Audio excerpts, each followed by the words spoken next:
get busy with them glizzies. We 4 deep, we got 450s. Police stay tryna indict us, cause we got too many blickies. Call up bro, he get that pack off. That P just made a stack. Make them serves keep it low, then disappear him off the map. We get busy with them glizzies. We 4 deep, we got 450s. Introduce yourself for the fans who may not know. I'm TwoTimez. I'm 16 years old and I was raised on the south side of Chicago, 63rd, you know. Okay. So 16 years old, you're young. Yeah. How long have you been rapping? Almost 2 years now. I mean, I was playing with that rapping shit a long time before that, but I didn't really take it serious, like, about 2 years ago now. Okay. Yeah. You have like a certain studio you record at, or you record at a bunch of different studios? I like to try different studios, but I got my main producer, my main studio, that I be going to. All the motherfuckers know what studio I go to, all the ops know. I be posting it, I take pictures there.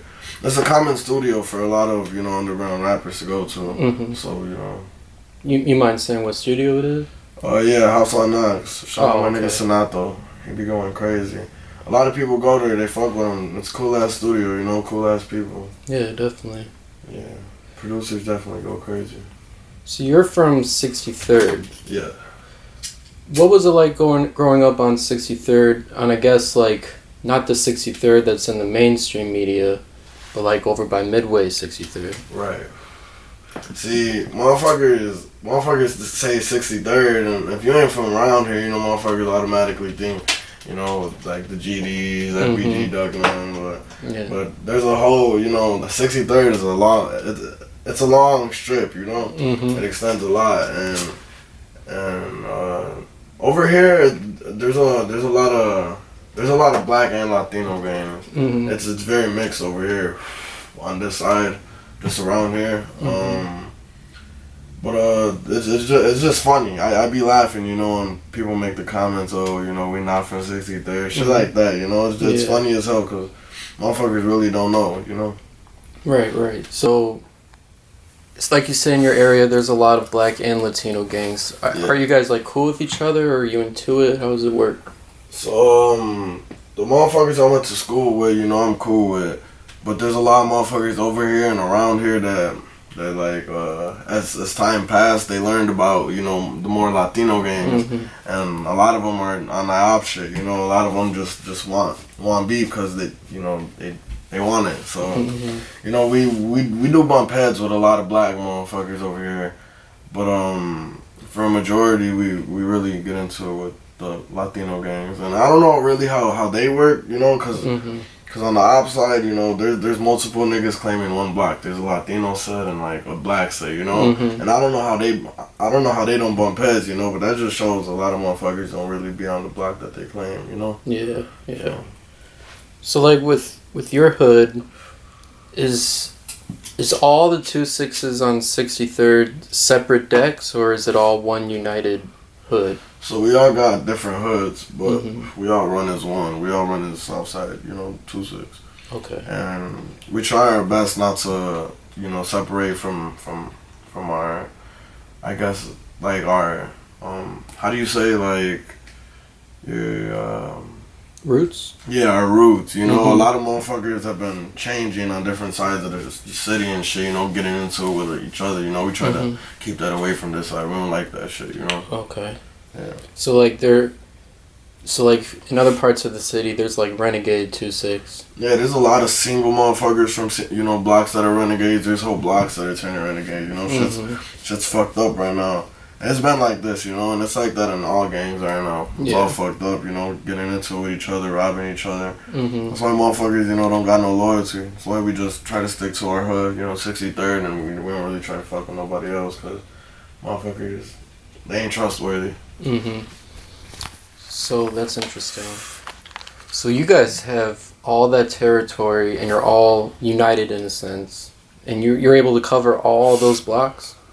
That's crazy. It's because we stay united, we got niggas over there, over here, we got niggas switching, coming back and forth from Kedzie to Central, Yeah. And we got 66 to 63rd. we don't got a lot of members, you know. We're not one of them gangs that are just full of a bunch of random niggas, you know. We know every nigga that's in our hood. There's a lot of hoods that just, they turn out whoever, you know. They got goofies in their hood. They don't even know half the people that are in their hood. We're not like that. And ain't nothing wrong with, you know, not having big numbers as long as, you know, your niggas are doing their shit, you know. Right, exactly. It ain't really hard to cover that much because it's a straight shot from 63rd and Kedzie to 63rd and Central, you know. You could easily hit them blocks, just, you know. It's not hard. Okay. So, like, would you say that the area around 63rd and Central and the area around 63rd and Kedzie is the same? Or are they, like, different like, I know they're different neighborhoods, but are the neighborhoods similar? No, I get what you mean. The neighborhoods, they're different and they're similar in a lot of ways, you know. It don't be as hot towards Central with the cops, you know, which is why it's a little more calm over there, except for when we, you know, get things stirred, you know. That's really only when motherfuckers go over there, because ops don't be on shit, you know.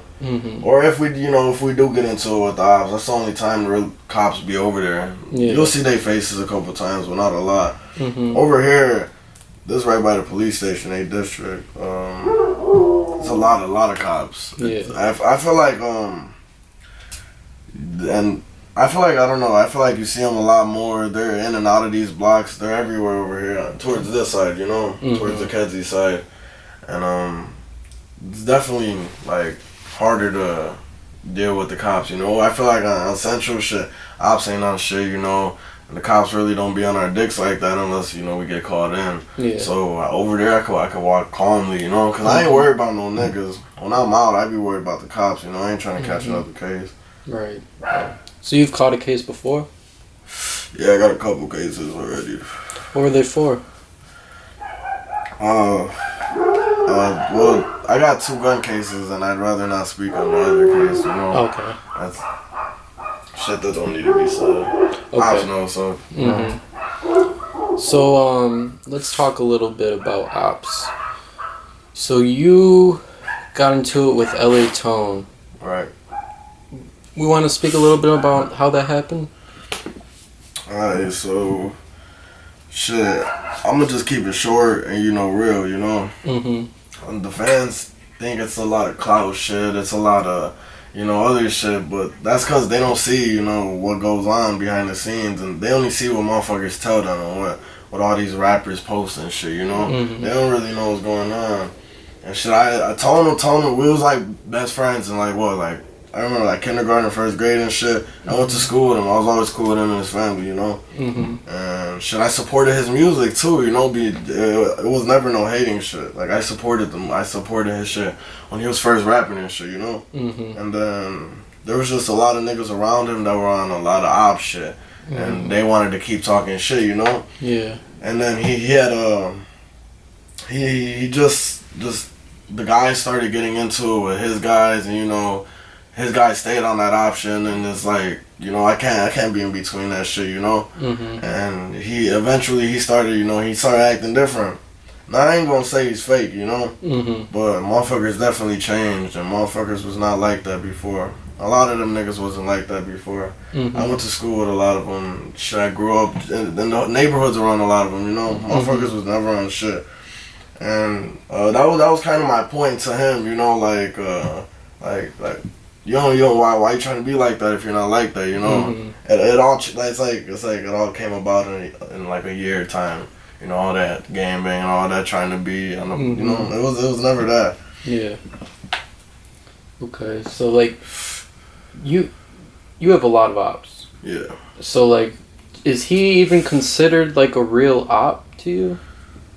So to be honest, I don't give no fucks about that little boy. Yeah. And you know, he ain't.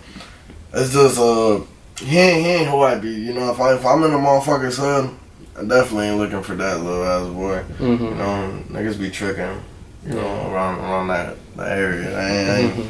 There's a lot of other niggas that I got animosity with. You know, that I really want to catch. You know, it ain't worth. You know, it ain't worth it. Yeah. I don't consider him a op. I really don't consider that whole block, you know, ops. You know, they're just lames, and you know, we be treating them. You know. motherfuckers, you know, and they're a lot of flexing ass motherfuckers, you know. Motherfuckers be flexing on my name like a motherfucker. And they do it for the fans. And I don't really understand that shit. I don't understand that shit about a lot of niggas, you know. They do it for the internet.